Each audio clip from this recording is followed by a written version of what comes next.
네, 메모리가 없어가지고 다시 이제 얘기를 말씀을 드리면, 어쨌든 이제 일반적으로 소송이 정상적으로 진행이 돼서 기판력이 생기는 경우까지 볼 거고, 왜냐하면 기판력이 여러분 시험 치는 한도에서는 기록형에 지금까지 항변으로 2번 정도 제출이 됐어요.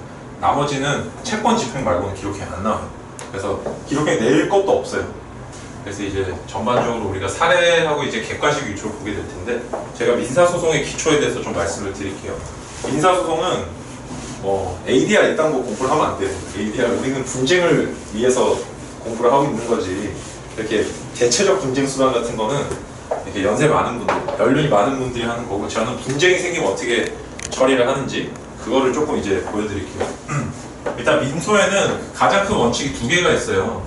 첫째가 뭐냐면 임의소송 금지 원칙이에요. 그래서 이거는 조금 적으세요. 임의소송 금지 원칙.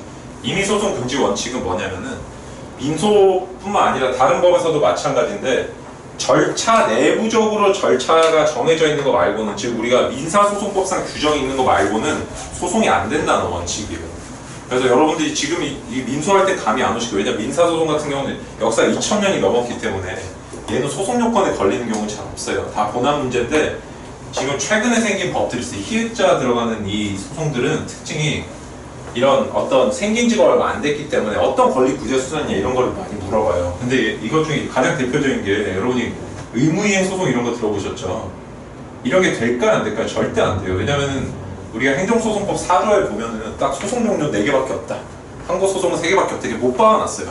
그거 말고는 아예 안 된다는 거예요. 그래서 우리가 제가 행정소송 예를 들었지만, 소송에 대한 원칙은 뭐냐면은 임의소송 금지 원칙이에요. 그러니까 이게 다르게 얘기하면은, 절차법은 자족적인 법이라고 생각을 하시면 돼요. 다른 법을 유추 적용을 하진 않아요, 절대. 자족적인 법이다. 자족적인 법. 그래서 이 안에서 모든 게 끝난다. 이게 어떤 폐쇄적이라고 생각을 하셔도 돼요. 그래서 되게 여러분이 이제 저랑 같이 공부를 하시면, 저는 철저히 실무 중심적으로 말씀을 드릴 건데, 다시 말해서 판례 태도를 중심으로 말씀을 드릴 거예요.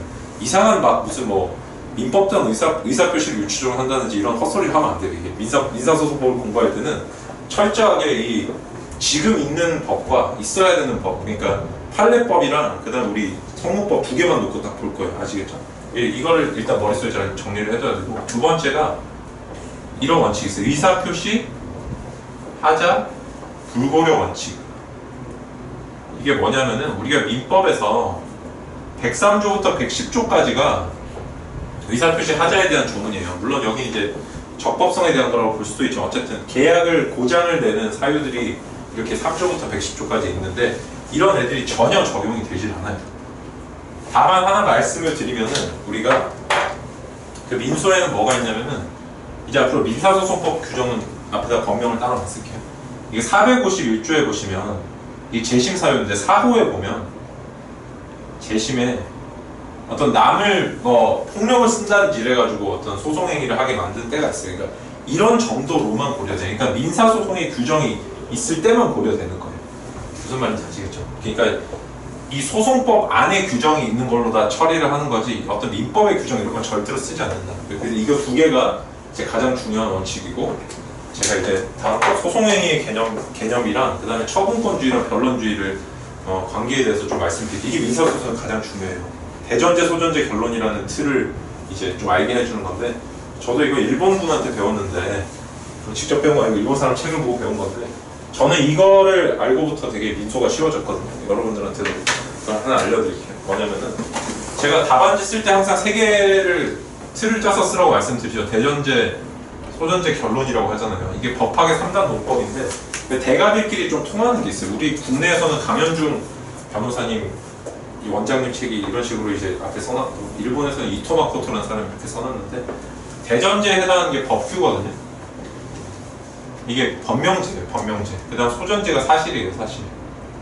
알다시피 결론이 이제 적용을 하는 건데, 이 중에 우리가 법원의 정권에 해당하는 것이 뭐가 있을까요? 법원의 정권에 해당하는.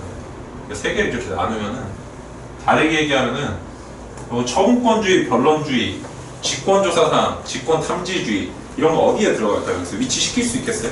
이게 만약에 자기가 위치가 된다면, 이걸 그냥 자기 혼자 생각해서 위치가 된다면, 정말 자기는 감각이 좋거나 아니면 리걸 마인드를 진짜 탑재를 잘 하고 있는 거예요. 왜냐면 이런 게 써있는 책을 다 못 보셨으니까. 결론부터 말씀을 드리면은 우리는 이런 법원을 알아야 돼요. 그러니까 얘를 알면은 기록형 답안의 원리도 한 번 더 생각을 하게 되는 건데, 너는 사실을 말하라, 나는 권리를 주겠다라는 법원이 있어요. 법원이. 그 법원을 그대로 적용을 하는 거예요. 그래서 여기는 뭐냐면은 당사자의 주장과 관계없이 법원이 직권으로 알아서 적용을 해야 되는 사안을 직권조사주의라고 해요. 직권조사주의. 그 다음에 여기 소전제에 있어서는 우리가 대원칙이 변론주의예요. 변론주의. 그 다음에 변론주의의 반대말이 뭐죠? 이게 직권탐지주의예요. 직권탐지. 그 다음에 적용하는 데 있어서는 우리가 이제 어디에 어떤 구속을 받냐면은 처분권주의가 여기에 적용이 돼요. 무슨 말인지 아시겠어요? 어떤 법이 있는지는 판사가 찾고 사실을 내가 갖다 주는데 결론은 내가 원하는 것만 딱 낼 수 있어요. 그게 민소법 203조에 보면은 처분권주의라 해서 대상을 당사자가 정할 수 있다고 해놨어요. 그래서 어떤 사람이 판사님이 어떤 법을 가지고 어떻게 판단해도 좋은데 뭐 권리남용을 보든 아니 뭐 다른 뭘 보든 상관없지만 결론만큼은 채무 불이행으로 내어달라 라고 얘기를 하면 여기 구속이 되는 거고, 그 다음에 나는 불법행위로 결론을 내어달라고 하면 구속이 여기 되는 거예요. 그래서 이거는 당사자가 구속이 되고, 처분권주의의 반대말은 뭐냐면은 이걸 직권 판단주의로 해요. 직권 판단주의. 그래서 법원이 직권으로 하는 게 이렇게 있고, 그 다음에 당사자 이렇게 처분권주의, 변론주의로 이렇게 제가 틈새를 끼워드는 게 있어요. 뭔지 아시겠죠? 그러니까 사실 이제 대전제랑 결론은 명백히 나누긴 그래요. 이거를 나누긴 그런데 이거 두 개를 묶어서 하여튼 법원이 이거 두 개를 가져가고 당사자는 변론주의 사실만을 갖다 낸다. 직권탐지랑 직권조사를 일단 여러분 구별할 줄 아셔야 돼요. 직권탐지는 변론주의에 대응하는 말이에요. 너가 사실을 말하면은 법원이 알아서 판단한다. 결론은 너가 원하는 한도에서 내주겠다. 이렇게 가는 거고, 그 다음 직권탐지는 너가 사실을 얘기하지 않더라도, 예를 들어서 가사소송 같은 거 그럴 때는 혈액검사 해보자, 수검명령이라 그래가지고 막 너의 아들이 맞냐 이러면서 검사 한번 해보고 막 그러잖아요. 이게 직권탐지주의거든요. 요걸 일단 구별할 줄 아셔야 되고, 이것까지는 그렇게 어렵지가 않아요. 여기서부터 이제 진짜 여기서부터 이제 제가 일본 책을 보고 배운 거를 말씀을 드리면은 뭐냐면, 직권탐지 지울게요. 이건 아주 예외적이니까. 그래서 변론주의는 삼명제가 있거든요. 앞으로 제가 그래서 변론주의의 삼명제라고 얘기를 하면은 여러분들이 이거는 외우셔야 돼요. 이거는 뭐 기본적으로 알고 계실 거라고 제가 믿지만, 변론주의의 삼명제는 뭐냐면 그냥 이렇게 적을게요. 변론주의 삼명제. 일명제가 자백의 구속력이에요. 자백의 구속력.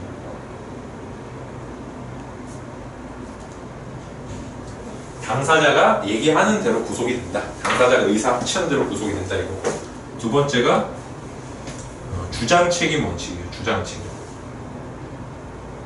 너에게 유리한 사실은 너가 주장할 책임이 있다. 주장하지 못하면 불이익을 입는다. 세 번째가 당사자 증거 제출주의. 사실 이 그림 하나 가지고 진짜 많은 걸 설명할 수 있어요. 그러니까 여러분이 여기서 이질적인 게 하나 껴있어요. 이질적인 게. 단계적으로. 뭐가 이질적일까요? 자백, 주장 책임, 당사자 증거 제출이 뭐가 이 중에 이질적일까요? 힌트는 소송행위를 갖고 생각을 해보세요. 소송행위. 여러분 일단 소송행위의 개념에 대해서 아직 정치하게 공부를 이제 틀이 안 잡혀 있으셔서 잘 안 되시겠지만, 뭐가 다르냐면은 3번만 달라요. 얘는 다른 차원의 얘기예요. 얘는 뭐냐면은 여기에 들어가요. 그러니까 증거를 모으면 사실상 주장이 되거든요. 얘를 뒷받침하는 관계가 돼요. 우리가 그래서 시험 문제는 기록형은 얘를 주고 얘를 쓰는 거잖아요. 그죠? 사례형은 얘를 주고 얘를 쓰는 거예요. 뭔지 아시겠어요? 한 단계씩 올라가는 거예요. 그러니까 변론주의는 이 증거를 내는 것에 삼명제가 들어가고, 당사자 증거 제출주의. 그 다음에 사실상 주장이 1, 2명제가 들어가요. 그러니까 다시 말하면은 이 소송행위라는 거는 자기가 이 소송행위 분류를 조금 잘 알아야 돼요. 소송행위 개념도 그래서 말씀을 드리면, 여러분 소송행위는 법률행위랑 달라요. 이거는 99.9%가 뭐냐면은 이게 민법에서는 99.9%가 뭐였어요? 법률행위 99.9%가 계약이었죠. 근데 소송행위는 99.9%가 단독행위예요. 뭐가 단독행위였죠? 여러분이 그래서 사고를 조금 말랑말랑하게 해주셔야 되는 게 신청이라든지 당사자가 하는 건 신청, 그 다음에 주장 이런 애들이 다 단독행위고 법원이 하는 거는 기일의 통지라든지 이런 어떤 뭐라고 해야 될까? 이걸 말이 갑자기 기억이 안 나는데 변론의 진행 이런 게 모든 게 단독행위고 진짜 예외적으로 소송상 계약이 조금 있어요. 그 소송상 계약도 되게 어떻게 구성이 되어 있냐면은 명문의 규정이 있는 애가 있고 없는 애가 있거든요. 그럼 제가 아까 말씀드렸다시피 우리 소송법은 되게 폐쇄적이고 자족적이기 때문에 명문의 규정이 없는 애들은 어떻게 처리를 할까요? 뒤집어서 말하면 명문의 규정이 없는 애들은 소송법으로 규율을 하지 않아요. 그러니까 소송법 고유의 어떤 자기들이 법리로 커버를 하는 게 아니라 예를 들어서 부재소 합의 이런 게 우리 법상 조문이 없어요. 얘는 어떻게 처리할까요? 부재소 합의라는 애는 부재소 합의라는 법률 요건 얘가 이렇게 생겨먹은 애인데 민사소송법에는 이렇게 생긴 거랑 그 다음에 어떻게 생긴 게냐 이렇게 생긴 거랑 이렇게 생긴 거랑 이런 애들밖에 없어요. 민사소송에는 여기에 딱 들어맞는 게 없죠. 이래서 어떻게 하냐면은 얘랑 얘를 더해서 이런 걸 하나 만들어요. 이런 거 하나 만들어서 그냥 여기다 갖다 끼우는 거예요. 억지로 갖다 끼우는데 이때 맨 밑에 들어간 게 뭐냐면은 이게 법률상 이익이라고 하는 소의 이익이에요. 소의 이익. 그래서 부재소 합의는 소송법상 규정이 없기 때문에 소송법의 다른 규정으로 처리를 하는 거예요. 그 틀에 맞는 게 딱 없기 때문에 가장 넓은 그냥 법률상 소의 이익이라는 걸 끼워 맞춰서 처리를 하거든요. 그러니까 우리가 이게 지금 처음부터 다 아실 필요는 없는데 오늘 소송계약 우리가 주요한 거 4개 정도 있어요. 넓게 보면 11개 정도 있고 그 다음에 좀 중복적인 거 빼면 4개 정도가 이제 명문의 규정이 있는데 걔들을 중요는 하나 관할 합의를 할 거거든요. 관할 합의를 할 건데 그걸 지금부터 처음부터 외우시라는 게 아니라 지금부터 규정이 있는 애랑 없는 애를 잘 구별을 좀 할 수 있어야 돼요. 그래 여러분이 이게 좀 리걸 마인드가 생기는 건데 예를 들어서 소송상 상계권을 행사했다 이러면은 여러분들이 앞으로 이게 민사상 어떤 상계라고 생각을 하시면 안 돼요. 이게 소송법 안에서는 어떠한 대전제를 갖다 쓸 것인가를 계속 고민을 해봐야 돼요. 소송상 상계라는 거. 근데 그 법리를 이제 제가 알려드릴 거예요. 이제 이 소송에서 가장 많이 쓰는 법리를 이제 말씀을 드릴 건데 변론에 이제 들어가면 이제 오늘 할 건데 일단 기본적인 건 이거를 잘 아셔야 돼요. 이게 처분권주의랑 변론주의는 일단 나눠진다. 이건 법률상 주장이 되는 거고 이건 사실상 주장이 되는 거고 사실상 주장은 또 2개로 나눠진다. 증거를 내는 것과 그 다음에 증거를 모아서 어떤 사실이 있다고 주장하는 것. 2개는 다르죠. 그래서 예를 들어서 여러분 이런 걸 한번 쳐볼게요. 저는 이 사람한테 직접 샀다고 주장을 하는데 매매계약서를 제출했어요. 증거로. 근데 거기 보니까 대리인 도장이 찍혀있어요. 그럼 어떻게 되는 거예요? 이게 2개가 구별이 돼요. 여러분. 그냥 방금 나는 직접 매수했다는 사실상 주장을 했는데 대리계약을 위한 증거를 제출한 거예요. 2개로 구별을 좀 할 수 있어요. 이거를 구별을 해야만 우리가 변론주의가 이해가 돼요. 나중에. 그러니까 내가 증거를 제출하는 것과 증거를 모아서 사실을 말하는 게 달라요. 여러분 기록형 답안 한번 생각해보세요. 기록형 답안 이제 지금 여러분이 쓰시는 답안 말고 쓰시는 답안에도 물론 뭐가 있냐면은 주의사항에 그 말이 있어요. 처음에 보면은 증거는 기재하지 말 것 돼 있는데 증거를 기재해도 무방함이라고 돼 있어요. 앞에 잘 보시면 이게 뭐냐면은 이거 한번 설명드려볼게요. 무슨 말이냐면 여러분들 지금 바로 이해가 안 되시는 것 같아서 제가 설명을 드리면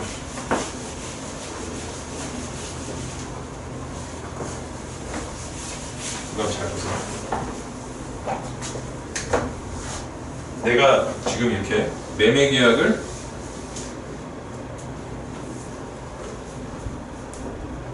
체결하였다. 이런 게 있어요. 이런 주장이 있어요. 매매계약을 체결하였다. 그러므로 나는 소이든 채권을 갖는다. 근데 이 매매계약을 입증하기 위한 증거로 매매계약서를 내거든요. 이게 이 네모 안에 어디에 들어가는 애들인지 아시겠어요? 매매계약을 체결하였다가 여기 변론주의 위에 거에 들어가요. 이게 사실상 주장이에요. 얘가 사실상 주장이고 이가 법률상 주장. 그러므로 나는 무슨 뭐를 갖는다. 이게 1번과 3번을 합친 거예요. 이렇게 이 법규랑 적용을 합친 거예요. 이해되시죠? 그 다음에 매매계약서 어디 있습니까? 이게 증거라는 소송행위 들어가는 거예요. 그러니까 얘를 모으면 사실이 되겠죠. 이해되시죠? 이걸 일단 구별할 수 있어야만 우리가 이제 민소를 잘 이해를 할 수 있어요. 만약 여기서 꼬이면 이제 망하는 거예요. 여기서 꼬이면 이제 민소가 지옥이 돼요. 얘를 그래서 자기가 이해를 하려고 노력을 잘해요. 그게 솔직히 지금 자기가 머릿속에 판단 틀이 없는 상태에서 제 강의를 들어도 이게 지금 순간적으로 이해가 되진 않아요. 그래서 여러분들이 집에 가셔서 뭘 하냐면 제가 하나 과제를 드리고 싶은데 시효 중단을 가지고 이 가압류가 된 경우를 가압류 등기가 경료된 경우를 가지고 여러분이 한번 그 사실상 주장이랑 법률상 주장 머릿속으로 한번 재구성을 한번 해보세요. 어떤 사람은 시효가 완성이 됐다고 주장하고 반대편 사람은 중단이 됐다고 주장하고 그 다음에 이쪽은 가압류 등기가 맞춰진 날부터 시효가 다시 진행된다고 얘기를 하는데 이 사람 아니라고 얘기를 하고 이거를 자기가 잘 나눌 수 있으면 사실상 주장이랑 법률상 주장을 자기가 공부하는 데 큰 도움이 돼요. 그래서 얘를 일단 집에 가서 한번 생각을 해보시고 그래서 이게 오늘 바로 이해할 건 아니고 이제 계속 하면서 머릿속에 자리를 잡아야 돼요. 아시겠죠? 이 그림 자체는 일단 정확하게 알아두세요. 변론주의랑 처분권주의를 나눈다. 일단 잘 봐두시고 넘어가서 본격적으로 이제 내용을 한번 들어가 보겠습니다. 어차피 하면서 제가 좀 더 기본적인 거 많이 말씀을 드릴 거니까 우리 저기 소송물 이론은 다 알고 계시죠? 소송물 이론도 되게 중요한데 소송물 이론은 어떻게 생각하면 되냐면은 민법이 1조부터 1118조까지 있잖아요. 그러면 어떻게 생각하면 되냐면 소송물은 1118개다 이렇게 생각하시면 돼요. 1118개의 소송물이 있다 이렇게 생각하시면 제일 편해요. 정확히는 얘는 법규고 여기에 들어맞는 사실이 얘가 소송물이거든. 얘가 소송물이지만 그냥 법 자체가 소송물의 기초를 이룬다 이렇게 생각하셔도 마찬가지예요. 이게 이렇게 하면 맞아요. 왜냐면 이게 어디에도 똑같냐면은 이게 민소에만 그런 게 아니라 형소도 똑같아요. 형소도. 그래서 민소에서는 여기서 절로 갈 때는 소변경이라 그러고 형소에서는 여기서 절로 갈 때를 공소장 변경이라 그러거든요. 두 개가 똑같은 구조를 취하고 있다는 것만 알아두세요. 머릿속에 그래서 이미지를 잘 넣어두세요.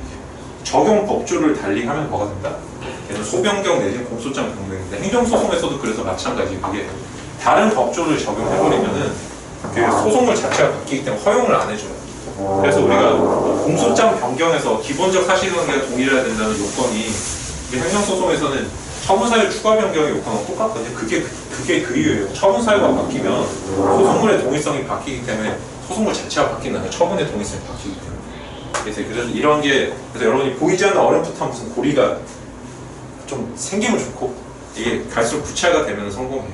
잘 모르시겠으면 법규마다 소송물이 생긴다 라는 걸 전제로 그게 바로 구소송물 이론이고 이게 이론이 아니라 구소송물 이론이 이게 법이에요. 구소송물 법이라고 생각하시면 이게 판례 관습법이에요. 그래서 이대로 강의를 다 진행할 거예요. 쓸데없이 신소송물 이런 거 얘기하지 마세요. 그런 건 전혀 시험상 아무짝에 쓸모없어요. 아주 예외적으로 뭐 택한북 판례가 있긴 해요. 근데 그거는 엄청 끼워 맞춘 거고 아니어도 설명 다 돼요. 구소송물 이론으로 일단 해결하고 그래서 우리가 이제 소송이 정상적으로 진행이 된 경우를 한번 보겠습니다. 일단 관할을 보시면은 민소법 1조 필요 없어요. 관할은 시작이 2조인데 근데 2조를 보기 전에 우리가 관할의 개념부터 한번 볼게요. 여러분 이건 아세요? 소송요건 맞다. 이것도 설명드려야 되는데 여러분 재판권하고 관할권 어떻게 차이가 나요?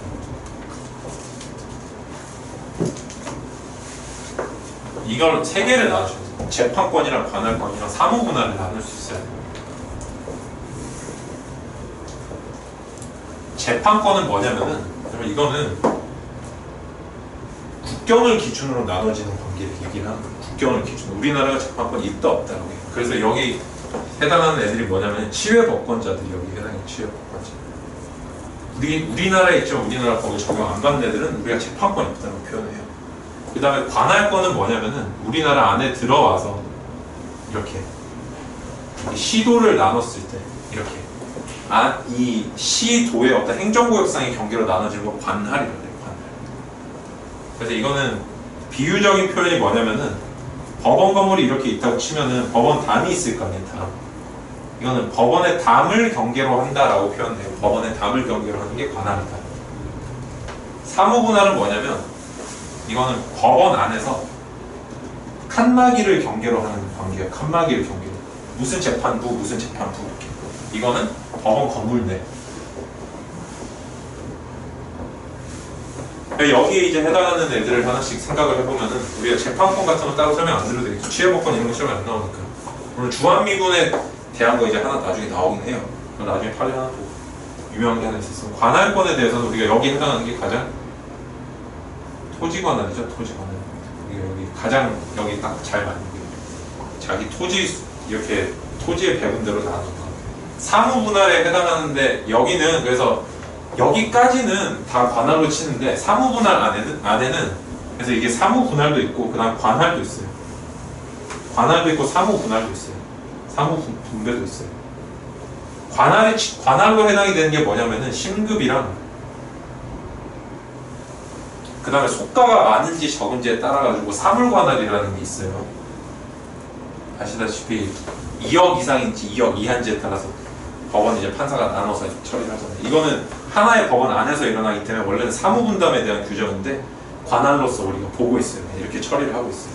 어쨌든 이게 여러분들이 이제 관할이다 이렇게 딱 얘기했을 때는 원래는 법원의 담을 기준으로 하는 관계라고 생각을 해두시면 돼요. 아시겠죠? 그 다음에 여러분 이제 관할과 관련해서도 우리가 신급관할의 어떤 기초, 그 다음에 우리 저기 뭐냐 상소의 기초를 또 모르는 분들이 있어서 제가 설명을 드리면은 이건 아셔야 되는데 지방법원 지단인데 지방법원 단독판사가 1심인 사건에서는 항소하면 어디로 가요? 이 지방법원 합의부로 가거든요. 그러니까 지방법원 합의부에서 항소하면 이게 우리가 소송은 어떻게 되냐면 우리 기본권상으로 3심까지만 할 수 있는데 상고심은 대법원이 전속해요. 그래서 여기는 무조건 대법원으로 못이 딱 박혀있어요. 밑에 것만 지금 변경이 될 수 있는 거예요. 아시겠죠? 그래서 여기가 이제 지단에서 출발하면은 지단과 지합을 나눠주는 게 그러니까 여기는 합의부고 여기는 단독부인데 이게 2억이에요. 2억. 속가가 2억인지 아닌지에 따라서 지방법원 단독 판사가 하는지 아니 지방법원 합의부가 하는지. 근데 사실은 2억짜리 사건인데 내가 1억짜리 사건인데 합의부로 보내거나 아니면은 3억짜리 사건인데 단독으로 보내도 거기서 처리를 그대로 해줘요. 왜 그럴까요? 있는 그대로 처리를 해주는 건 이유가 뭘까요? 여러분이 그래서 책에 한 번 읽어보셨지만 잘 실무가 어떻게 쓰는지 모르시는 재정관할이라는 게 이런 때 쓰는 거예요. 재정관할. 재정관할은 이 재정합의부라는 애들이 있어요. 이 법원 안에.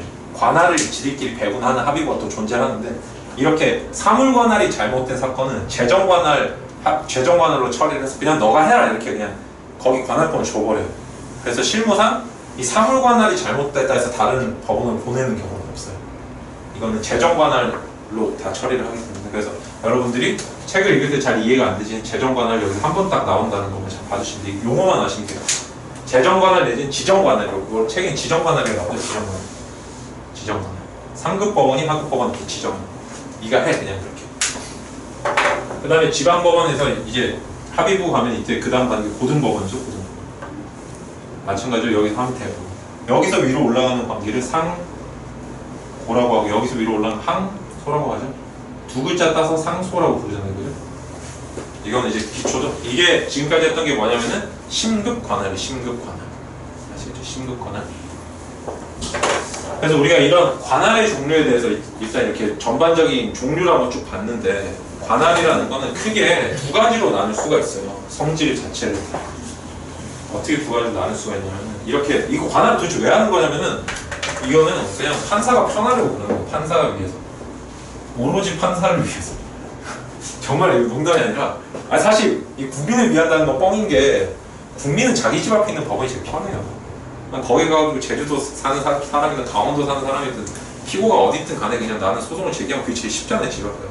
근데 이거는 진짜 판사를 위해서라는 거를 여러분이 관할할 때 잘 아셔야 되는 게 하여튼 여기서 기수도 되게 중요하고 제가 좀 실무적인 설명을 좀 이따 드려볼게요. 일단 좀 생각을 해주셔야 되고 그래서 관할이라는 거는 우리가 두 가지 측면에서 볼 수가 있는데 뭐냐면은 처음에 시작하면 나오는 게 임의관할이랑 전속관할을 구별하는 거예요. 전속관할.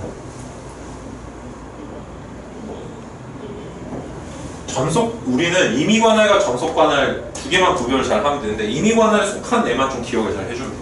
임의관할에 속한 애가 뭐냐면은 지금까지 했던 것 중에 아니 전속관할에 속한 애가 지금까지 했던 것 중에 뭐냐면은 여기 들어가는 게 심급관할이 일단 여기 들어가요. 심급. 전속과 임의의 차이점 뭐냐면은 전속관할은 어기면 무조건 딴 데로 차버려요. 가 절로 가 이렇게. 그 법원에서 계속 있지를 못해. 그래서 여기 가장 큰 차이점이 첫 번째가 뭐냐면 이게 합의관할이 아니라 변론관할이 생기는지.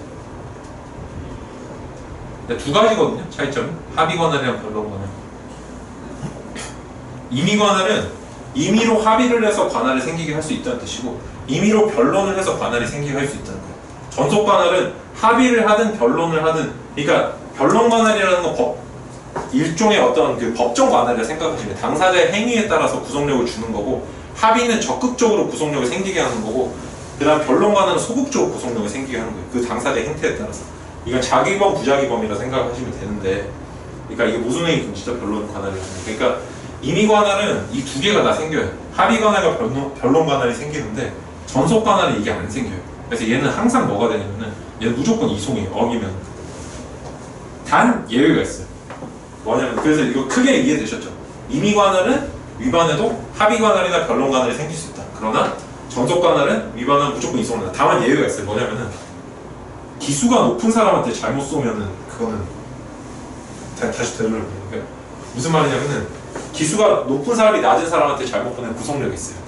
근데 기수가 낮은 사람이 높은 사람한테 보내면 구속력이 없어요. 그래서 예를 들어서 고등법원이 실수로 대법원에 보내면 원래 이송은 구속력이라는 게 있거든요. 한 번 쏘면은 다시 못 돌려보내. 근데 대법원은 다시 돌려보내고 그 다음에 만약에 대법원이 고등법원한테 잘못 보내면은 원래 차야 돼요. 이거 전속관할 위반으로. 근데 못 차요. 지금 잘못 보내셨네요 선배님. 그러니까 판결문 넣었어요. 이렇게 해서 그냥 그렇게 하는 거예요. 이해되죠? 그래서 관할을 이해할 때는 그런 어떤 판사들의 이데올로기를 조금 이해하는 게 필요해요. 판사들의 이데올로기를.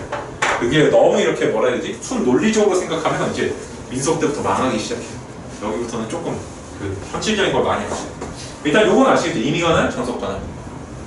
합의관할하고 변론관할 얘들은 뭐냐면은 일단 소송 요건에 우리가 전반적인 구조부터 한번 볼게요. 관할을 지금 먼저 설명하긴 했는데 여기다 소송 요건이라는 걸 좀 잘 알아야 돼요.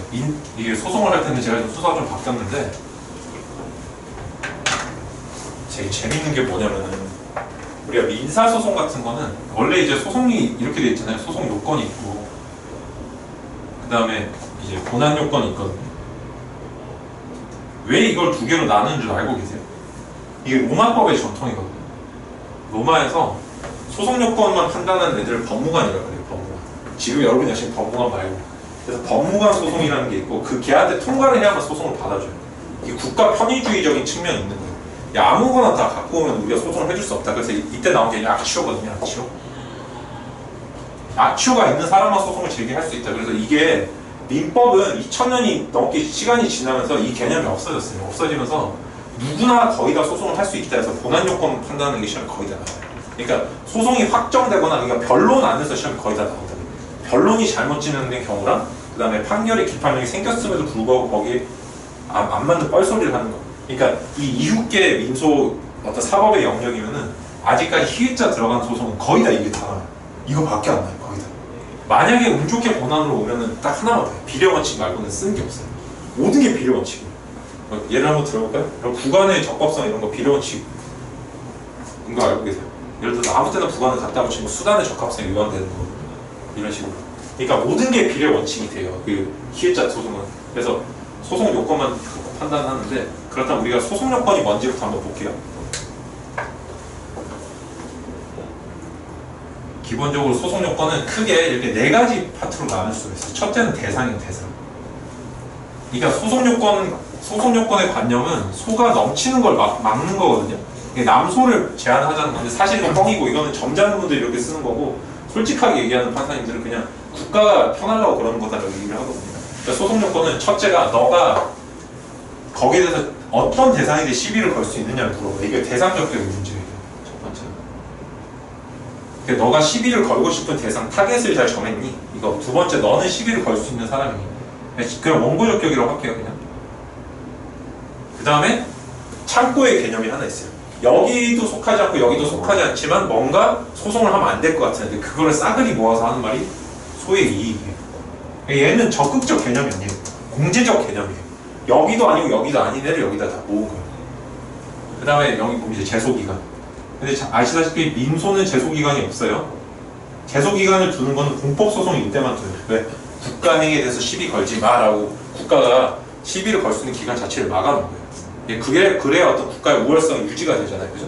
민주주의 사회에서 그런 얘기를 쉽게는 얘기 안 하지만 그래서 공법소송에만 다 제소기간이 있다고. 사법소송에 제소기간이 없어요. 국민들을 죽을 때까지 싸우더라도 그대로 둔다는 거예요.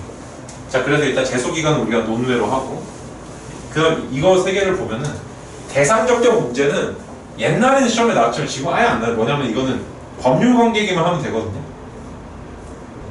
민사 법률관계만 이겨하면 되기 때문에 사실 확인만 구하는 게 아니면 되는데 사실 확인을 구하는 게 딱 하나 돼요. 증서 진부 확인의 소라 그래가지고 증서가 진짜인지 아닌지. 그래서 우리 호적이 진짜인지 가짜인지라고 확인 원래 못 구해요. 못 구하는데 그게 소송상 어떤 증거물이 됐을 때만 걔를 확인을 해주거든요. 그래서 그런 건 시험에 아예 안 나와요. 이거는 진짜 그냥 여러분 지식을 위해서 말씀드린 거고 대상적격은 시험에 안 나온다고 생각하시는데 이런 거 아예 안 나와요. 원고적격 이런 거 다 안 나와요. 아 물론 이제 이행소송의 원고적격 정도 나와요. 소의 이익은 확인해서에서 딱 하나 나오거든요.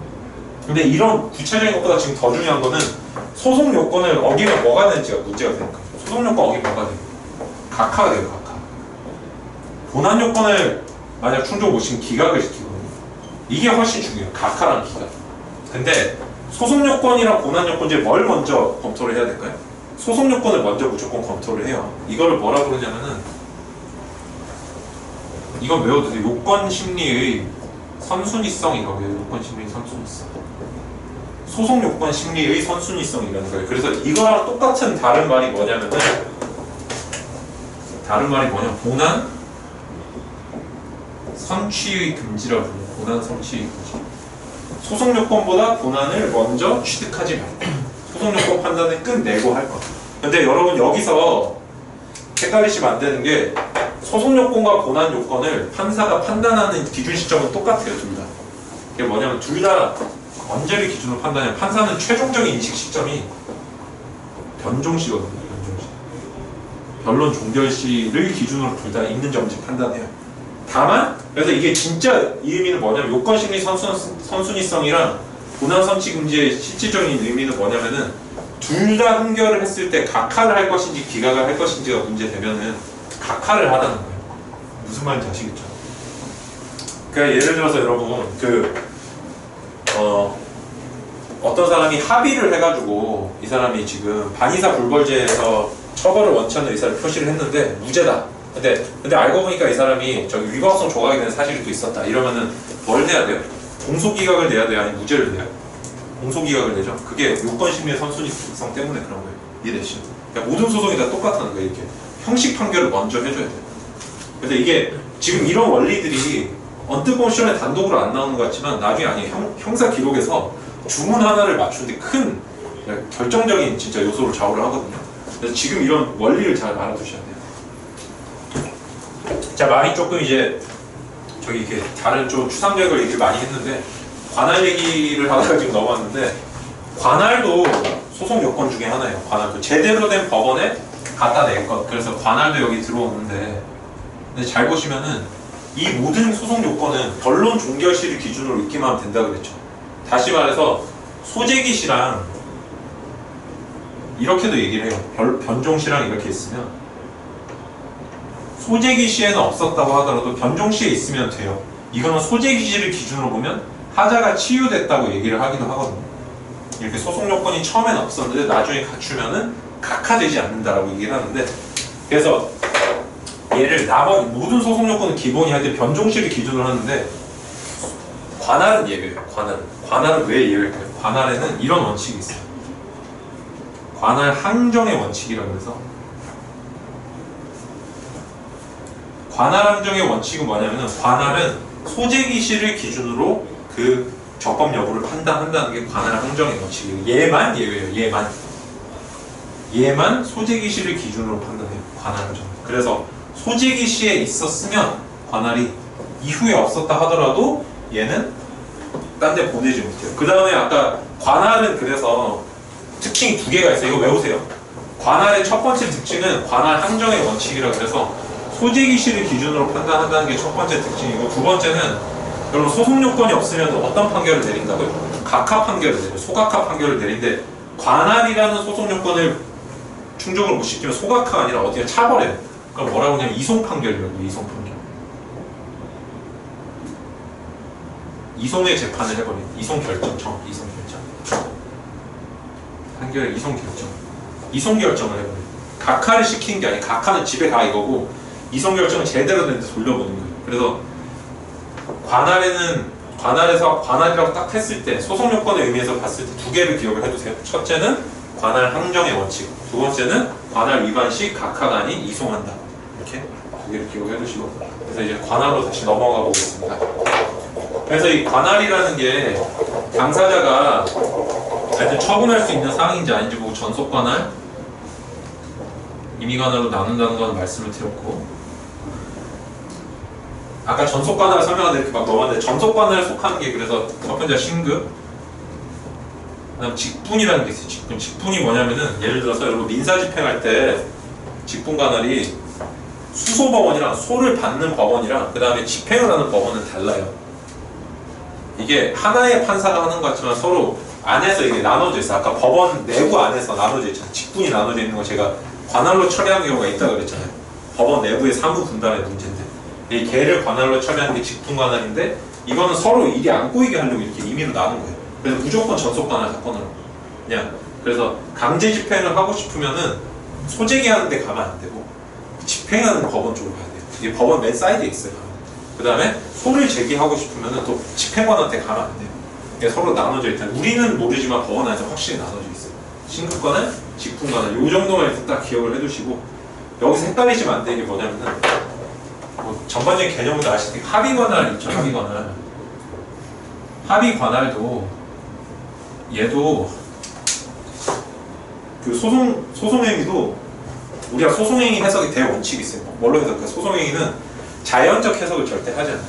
규범적 해석밖에 안 해요.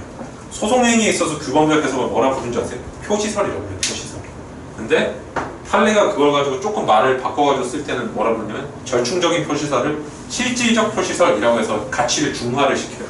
그래서 규범적 해석이랑 우리 민법 첫 시간 때 배운 규범적 해석이랑 실질적 표시설이 똑같다는 것만 기억을 해주시면 돼요. 이거를 그래서 우리가 이 민소에서 한번 잘 잡아두면 나중에 행정소송이 이럴 때 가면 되게 편해져요. 예를 들어서 한번 예를 들어보면 계고 처분을 똑같은 내용 연속 3번 하면은 계고가 3번 있는 거예요? 아니에요. 계고는 한 번 있고 의무이행을 2번 미뤄주는 것으로 해석을 하거든요. 똑같아요. 그때도 우리가 이런 규범적 해석에 따라서 소송이 이 국가행위 전체를 보는 거거든요. 마찬가지예요. 그래서 규범적 해석을 일단 머리에 기억을 해두시고, 합의관할도 마찬가지로 해석에 따라서 합의 내용이 이제 효력이 정해지는데, 합의관할 2개가 있거든요. 뭐냐면은 그냥 자기가 임의적인 합의관할이 있고 너가 깨도 상관없는 게 있고, 그다음 반대대표는 임의라기보다 부가적인데,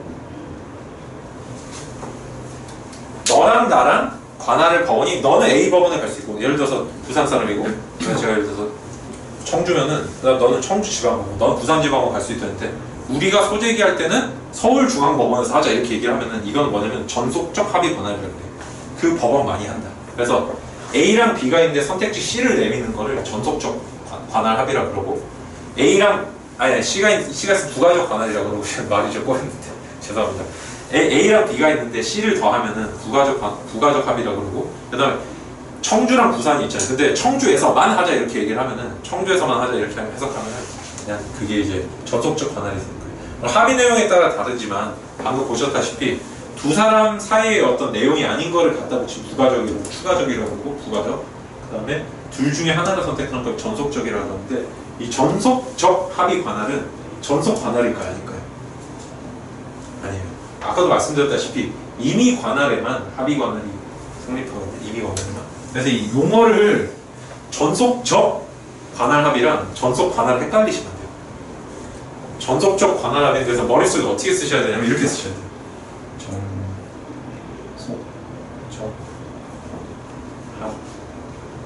이 관을 이렇게 이해돼? 이렇게. 얘는 되게 조그만 의미밖에 없어요. 합의 관할이 얘는 그냥 합의 관할. 그래서 얘가 시험 문제 계속 나와요. 근데 전속적 합의 관할을 줘놓고 이게 과연 저기 이걸 위반하면은 이송을 반드시 해야 되냐 이런 식으로.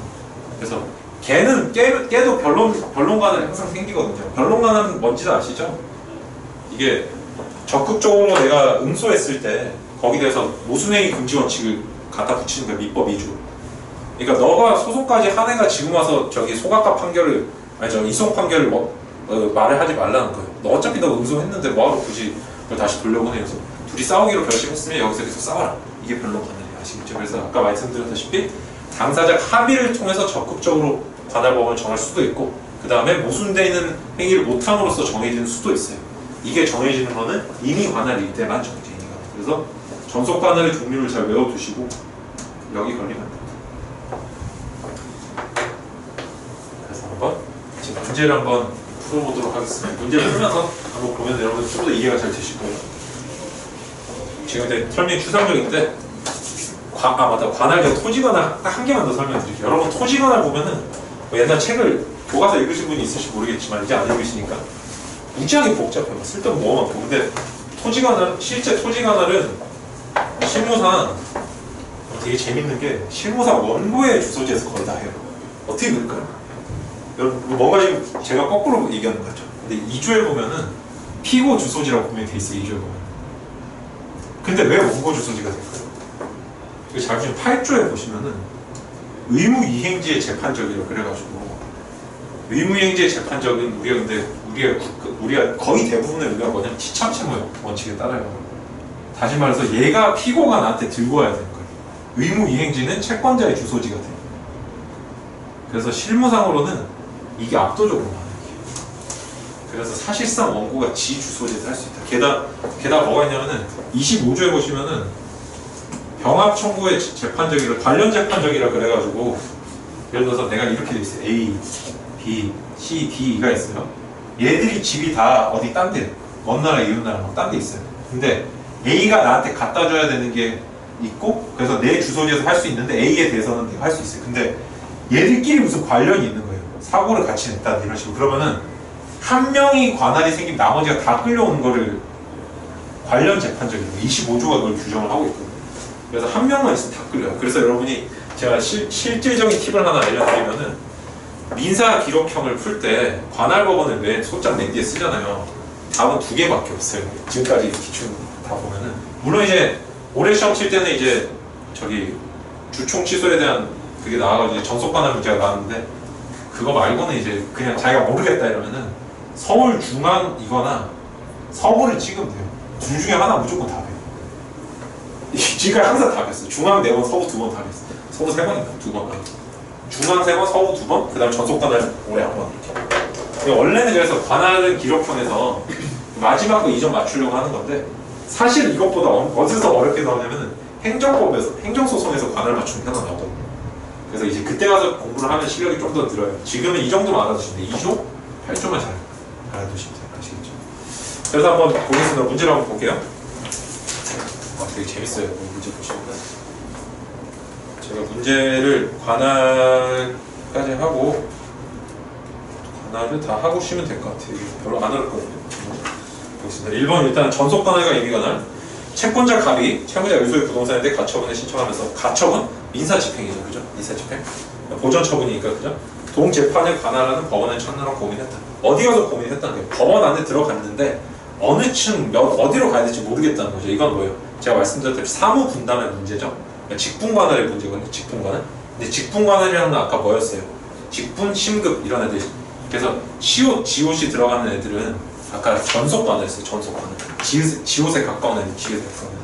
그래서 여기 이러한 관할법원과 성격이 다른 하나. 1번 재판상 이혼을 구하는 소위 관할법원은 가정법원의 전속관할이에요. 가정법원. 이런 건 외워두셔야 돼요. 이혼 같은 거는 일반 법원에서 안 해요. 가정법원에서 하죠.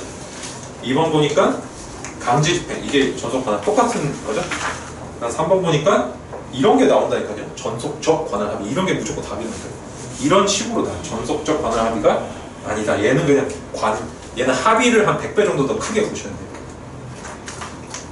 그다음 공시처고 이것도 마찬가지로 어떤 저기 집행에 대한 거니까. 지급명령 사건도 약식적인 소에 대한 거죠. 그러니까 얘들도 전속관할에 해당하겠죠. 이런 건 이제 자기가 나머지 지문을 몰라도 그냥 전속적 관할 합의만 찾으면 돼요. 그 다음에 여기 잘 보세요. 그다음 뭐 사례형 1-1번의 일문 이런 것도 물론 이거 제가 과제로 내드린 거라서 제가 풀어드리는 게 공부하는데 빨리 복습할 수 있으니까 좋은데 한번 보면은 뭐가 있냐면은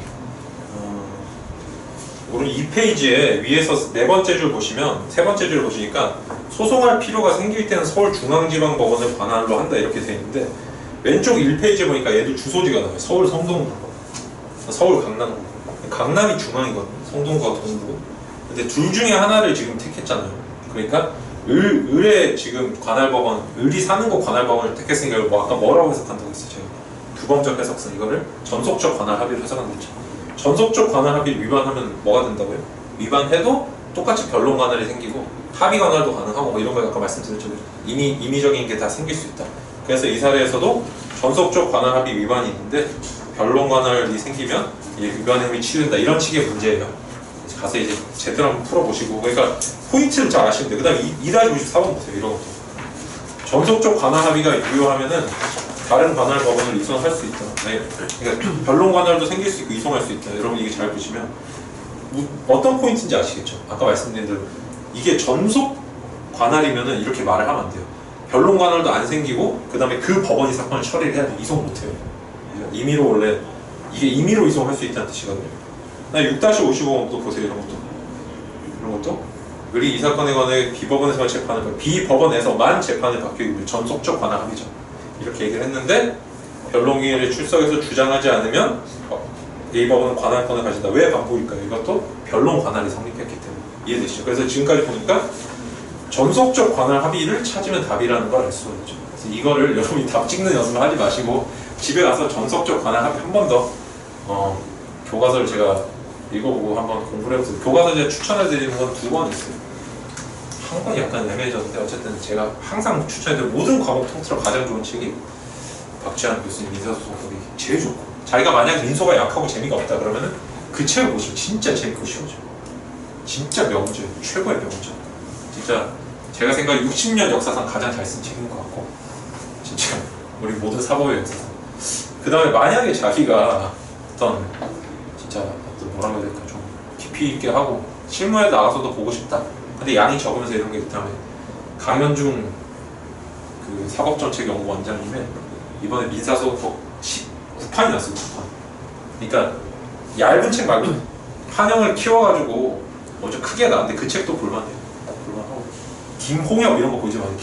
김홍엽 그 변호사님 책이 다시 이제 변호사기로 가셨는데 진짜 어려워요. 그 책은 왜 그러냐면은 사법연수원 교수를 하신 데다가 그 다음에 연수원 9기거든요.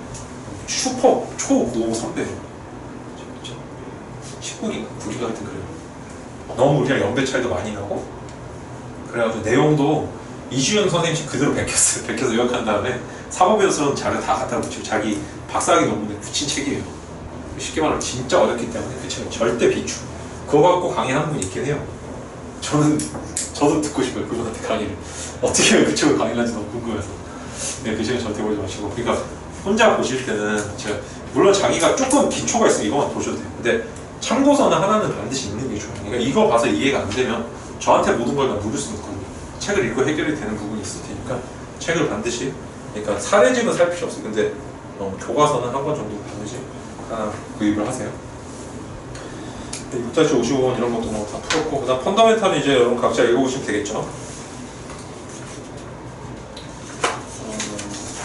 그 다음에 약속원 부분으로 넘어가 보시면 5페이지 약속원 토지관을 넘어가시면 이런 것들도 이제 어음 같은 거는 지급지에 법원이 또 관할이 생기거든요. 이거 한 번 그냥 종은 읽어보시면 돼요.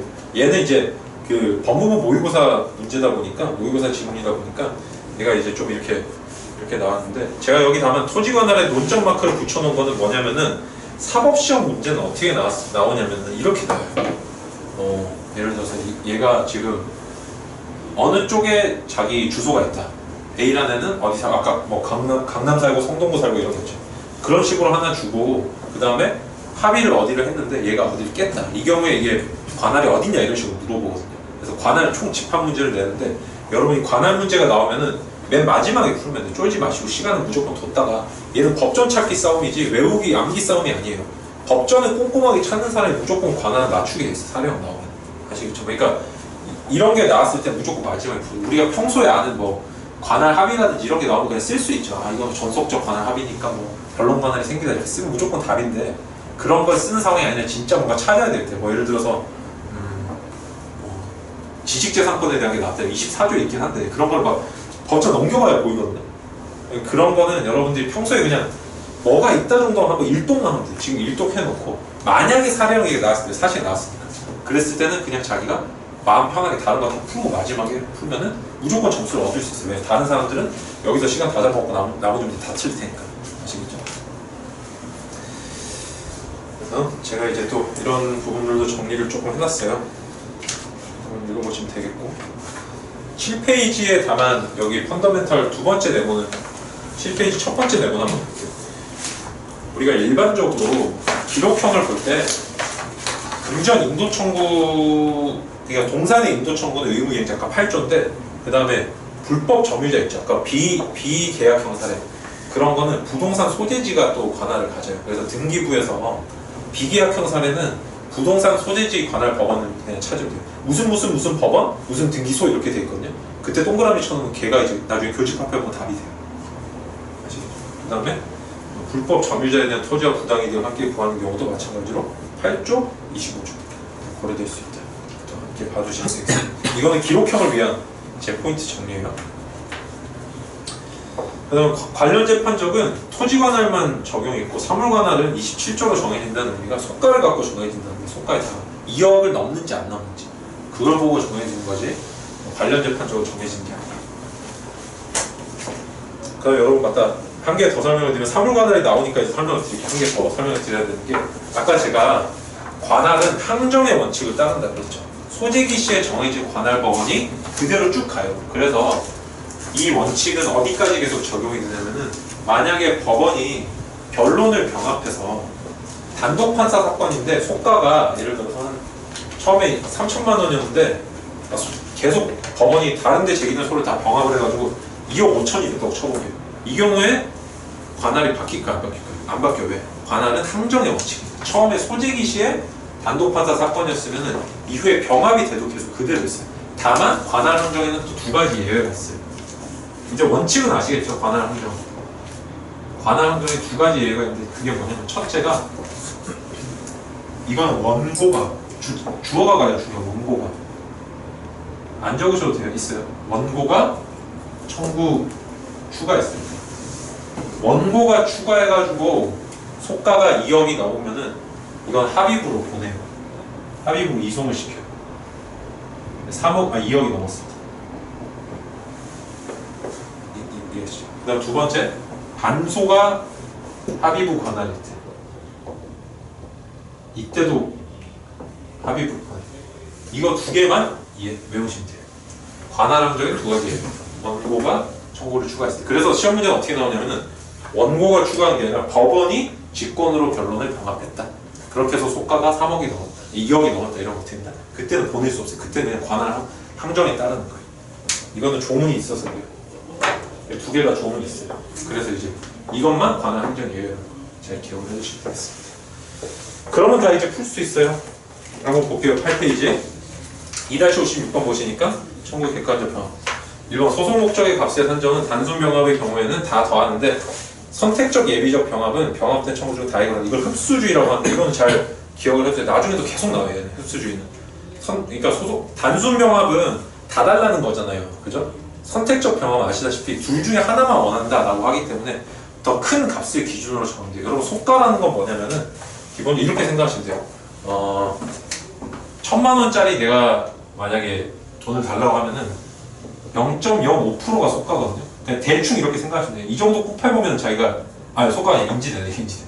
인지대가 나와요. 여기에다 속가는 그냥 이 1,000만 원 자체가 속가인데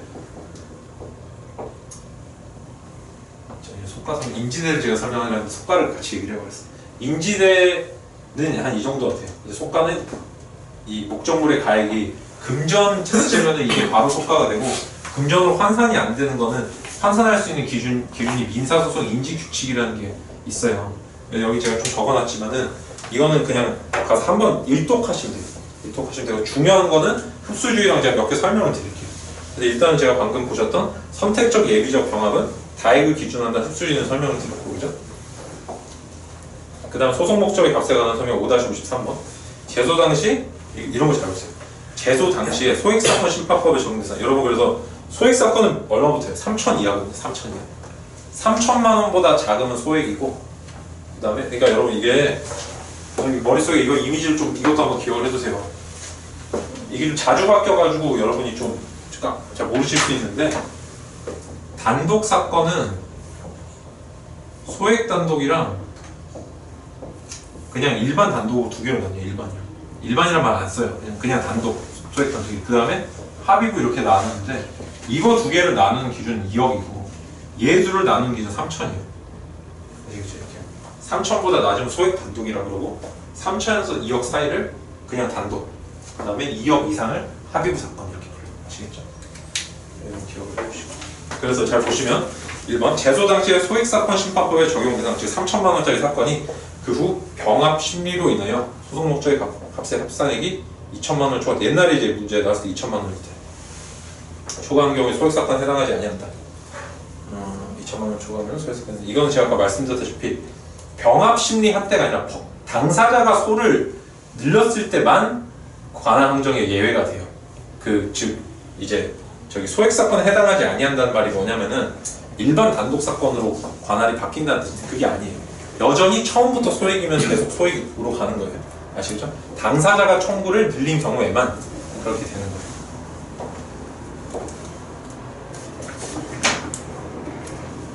이번 모의가 법원조직법에서 소송 목적의 값에 따라 관할을 정하는 경우에 그 값은 서로 주장하는 이익을 기준으로 해서 한정한다. 이거는 뭐 맞는 말이에요. 이건 명제 자체가 맞는 말이고, 3번에 보니까 근저당권 설정 등기 말소를 구하는 소송의 값은 피담보 채권에 의할 거나 부동산 가액이 피담보 채권액보다 적을 때 부동산 가액이, 이것도 상식적인 문제죠. 그죠? 부동산 가액이 2억인데 내가 저기 근저당이 6억이면은 그때 속가를 2억으로 계산해야겠죠. 그 땅만큼밖에 못 얻는 거니까. 그러시네요. 그다음에 4번이나 이제 5번 같은 거 잘 봐두세요. 이런 게 이제 일반적인 책에 나오는 거예요. 4번이 해고 무효 확인 청구하고 해고 무효임을 전제로 한 임금 지급 청구가 한 개의 소로 제기되는 경우에는 그중 다액인 소로. 이게 왜 그러냐면은 해고 무효랑 임금 지급은 뿌리랑 가지의 관계에 있어서, 뿌리랑 가지 관계. 이게 파생적 법률 관계라 그러거든요. 그래서 이게 민사소송 인지 규칙에 또 나오는 거예요. 그래서 어떤 하나에서 이게 여러 개가 이제 뿌리를, 가지를 칠 때, 그때는 뿌리의 값만 내면 됩니다. 5번 같은 게 과실 손해배상 위약금 비용의 청구가 소송의 부대 목적이 되는 경우에는 그 값은 소송의 목적에 넣지 않는데, 그 이유는 원본의 변형물에 불과하기 때문에 안 넣는 거예요. 그 경우는. 그래서 이것도 봐주시면 돼요. 얘들은 눈에 많이 익혀두시면 되는 애들이에요. 이런 문제는 그냥 한번 읽어보시면 돼요. 그래서 사실 답은 뭐냐면 아까 말씀드렸던 관할 항정의 예외인 1번이에요. 1번.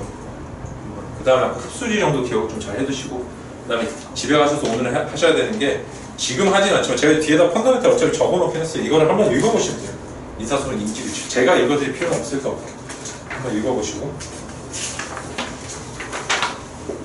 그다음 합의관할로 넘어가 보시면은 11페이지 잘 보세요. 합의관할은 문제가 나오면은 두 가지밖에 안 물어봐요. 두 가지밖에 안 물어보고 사형도 이걸 쓰는 게 정해져 있어요. 어떻게 정해져 있냐면, 일단 여러분이 29조 한번 보세요. 29조 보시면은, 제가 민사소송부터는 이제 조금 더 어떤 식으로 말씀을 드릴 거냐면, 막 이런 거 막 외우는 분들 있어요. 민소랑 상법을 막 요건을 막 외우는 분들 있어요.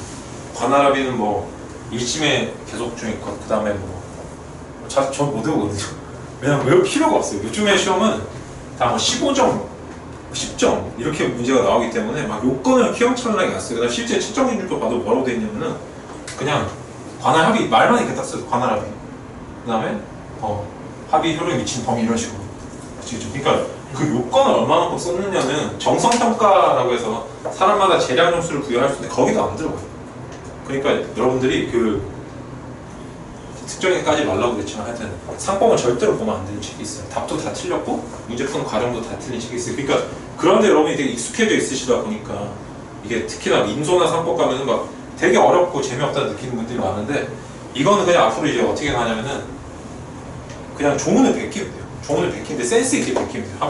한번 해볼게요.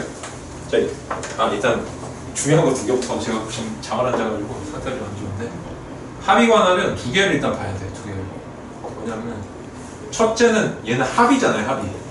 처음으로 우리가 공부하는 것 중에 처음으로 등장한 얘가 소송계약이에요. 소송계약. 소송행위는 다 단독행위인데 얘가 처음으로 나온 소송계약이거든요. 얘를 이제 어떻게 해석할 건지가 문제되는 그게 바로 해석의 문제고 해석의 문제. 두 번째는 이 합의 관할이 과연 이것도 마찬가지로 해석인데 해석 2인데 얘가 미치는 효력 범위가 있어요. 효력 범위. 이건 해석 첫 번째는 그냥 의미고 의미. 이게 얘는 말하자면 물적 범위고 얘는 인적 범위인데 이게 2개로 나누면 되는데 물적 범위, 인적 범위로 나눌 수 있는데 둘 다 해석의 문제인데 이거는 솔직히 답은 뭐냐면은 답은 케이스 바이 케이스예요. 원래는 케이스 바이 케이스인데 시험은 이제 이런 걸 낼 수 없겠죠. 그래서 되게 전형적으로 해석될 수밖에 없는 사례를 딱 줘요. 이게 뭐냐면 첫 번째 해석은 뭐냐면 아까 말씀드렸던 이게 전속적 합의냐 아니면 부가적 합의냐를 물어봐요.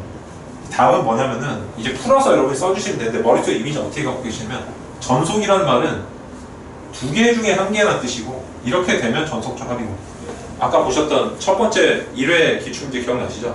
성동구 사는 애랑 강남구 사는 애가 싸움을 하면서 중앙지방법원을 관할로 찍었다. 이 말은 둘 중에 하나를 찍은 거기 때문에 전속적 관할 합의. 여기서만 소송을 진행한다 뜻이고 부가적 관할은 너랑 나랑 지금 문제되는 게 있는데 이렇게 있는데 세 번째 법원을 찍은 거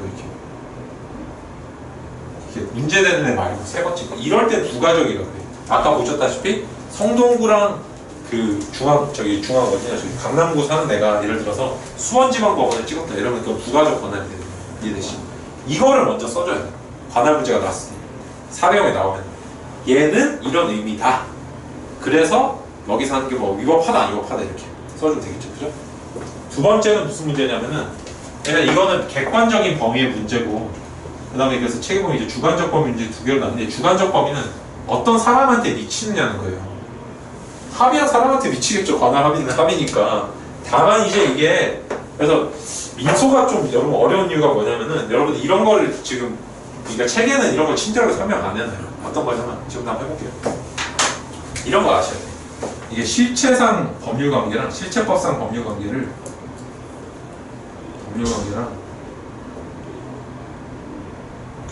얘가 뭐냐면은 얘를 소송물이라고 해요. 소송물.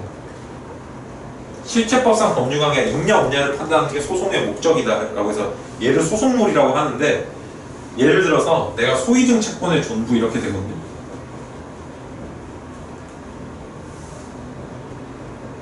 X 부동산에 관한 소유증 채권의 존부가 소송물이다. 내가 그래서 소유증을 원한다. 이렇게 얘기를 했을 때 X는 뭐예요? 여기서 X를 뭐라고 해요?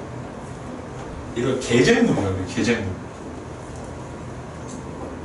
말이 계쟁하죠. 그러니까 쟁송 중인 계속했죠.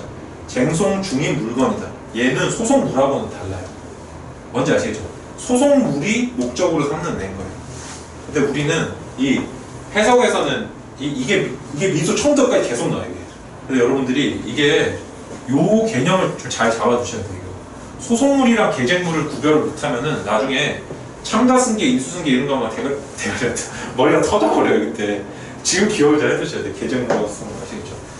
시간 좀 많이 오버한 것 같은데 요거까지만 설명하고 싶게요. 이거 뭐냐면 여기는 해석 범위는 뭐가 문제가 되는 거냐면은 얘는 계쟁물이 이전됐을 때 소송물 말고 계쟁물 이전 시 관할 합의가 미치는 걸 묻는 거예요. 합의가 미치는 거. 이 계쟁물이 뭔지에 따라 다르대. 판례는 그래서 문건을 이전했을 때는 안 미치고 관할 합의가 채권을 이전했을 때 미친다라고 얘기를 해요. 예를 들어서 이런 거예요. 자, 예를 한번 들어보세요. 여러분 잘 이해 안 되시니까. 실제 사례가 뭐냐면은 은행에 내가 대출을 받았어요. 그럼 은행은 저한테 대출금 채권을 갖죠. 근데 은행이 이 대출금 채권을 출시업자한테 넘긴 거예요. 근데 은행이랑 나랑 무슨 약관에 뭐가 써있냐면은 우리 이 대출금에 관한 그 소송은 서울중앙지방법원에서 관할한다 이렇게 썼어요.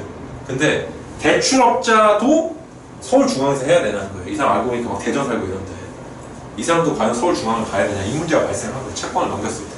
근데 판례가 뭐라고 얘기했냐면은 이게 결론인데 판례 이렇게 얘기했어요. 관할합의라는 거는 그 실체법적인 권리 관점에서 봤을 때는 그 권리를 행사할 수 있는 조건 중에 하나에 해당한다. 다시 말해서 실체법상 권리관계가 변동이 됐고, 그러니까 원래 내가 갖고 있던 대출금 채권 동그라미였는데 관할 합의를 하면서 얘가 이런 반달 동그라미가 됐다는 거예요. 그래서 얘가 이전이 되면은 계속 이 반달 동그라미가 이전이 된다는 거예요.